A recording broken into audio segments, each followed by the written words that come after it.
Dito tayo ngayon sa CF Moto guys. Bumili ako ng bagong big bike. Itong CF Moto 675 SR guys. Ito. Uy, Ay, ibang big boy. Ako bumili niyan. ay sa iba to boss? Sa akin yan. Sorry. Parang hindi mo yata nakikita to. Sorry. Kanya pala yung guys.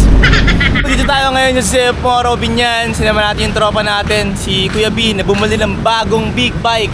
Tara, tignan natin yung bike niya sa loob guys. So, CF Moto Binyan tayo.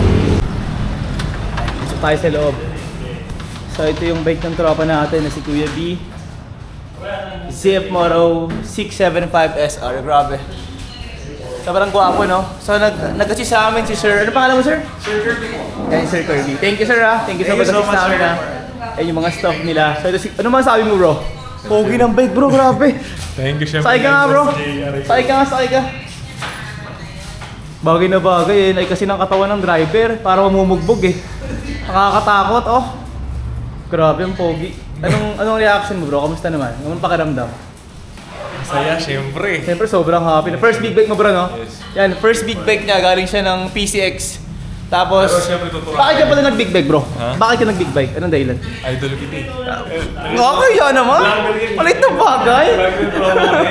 Ayan. So, ayan, magiging kasama natin sa mga raid to. So, usually may raid tayo ng Saturday.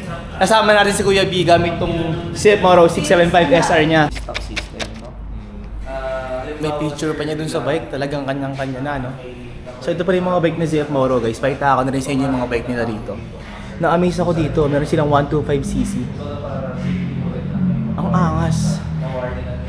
Ang gaganda na ng bike ng mga ZF Moto ngayon, guys. Ito pa, meron silang naked bike na mali din, 125cc. Ito, NK250 ata kung hindi na nagkakamali. So, halimbawa, pwede mong i-settings ng 6.5. Tapos ito, meron silang 450 SR. For safety mo rin yan. Ito, meron silang ZF Moto 250 SR. Ito guys, sports bike to guys. Nagulat ako, sobrang mura na ito. 100, parang 130,000 lang ata gawin yung price niya. Sobrang mura pero ang pogi na guys. So sa mga gustong mag big bike, pasukin yung sports bike. Pwede nyo try ito guys. Okay itong bike na to. Yung kay Kuya B naman, ito yung ZF Moto 675 SR. Inline 3 engine siya. Ito. Tinuturuan na siya. So, sa ano sir, sa PSI,